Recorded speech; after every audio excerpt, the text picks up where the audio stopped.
From OptixEQ, and again I'm going to review a race, Gulfstream Park Race 5 on Friday, September the 6th, so you can get a feel. And hopefully I'm trying to hit a bunch of different things and how to maybe approach races differently and just to see how you can use Optix 2020 to effectively do your handicapping. So this race, why this race came up for me was I was just kind of looking through some plots, and I just noticed a very light quadrant one.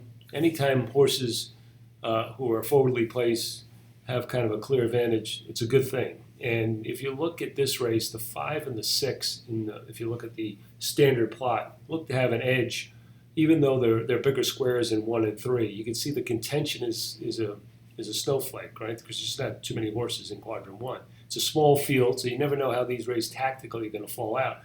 But I just thought it intrigued me, especially that the fact that the 1 and the 3 were the favorites in the race. The 1 coming off a 61-day layoff, and then the 3 coming back quickly off a good race. So I just kind of wanted to look at both the 6 and the 5, and just reviewing, the 6 has a little bit of a, and you can see that the speed rating's high. He has a tendency to kind of run early and then kind of empty out a little bit late.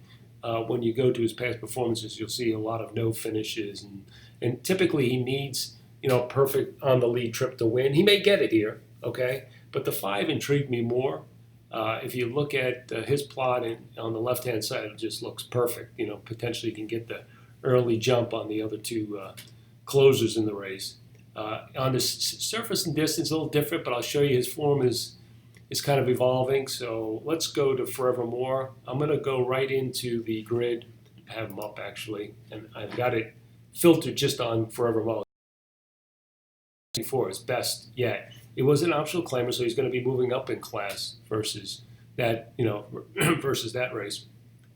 But look at that number. I know it was on a good track. He's never been on a good track before, so who knows? Maybe it was the track.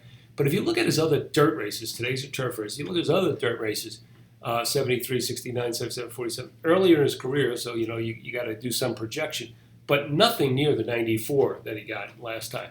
And to me, that's a signal that maybe this horse, since he's more of a turf horse, is in real good form. And he should be able maybe even duplicate or improve on that. And if he can, he could win this race easily. It's a small field. And again, his plot kind of intrigued me, went into here. And if you look at some of his past grass races early in the year at Tampa and Gulfstream, those 2 races, the Columbia and the Cutler, he ran second, B. He got a B, so that's a winning effort for us. Ran very effectively on the grass in those non-graded stakes. So we know he can handle the class situation, the class rise too. So he may just be in the right form, small field, only 6 horses, plots well, and best yet, he's 8-1. I don't know if you're going to get all that 8-1 in such a short field, but if you do, I'm behind this horse. Even at 4 to 5-1, I would like this horse. So Forever Mo looks like a horse just based on some of the angles that we play here with OptixPLOT 2020 looks favorable to me. So that's it.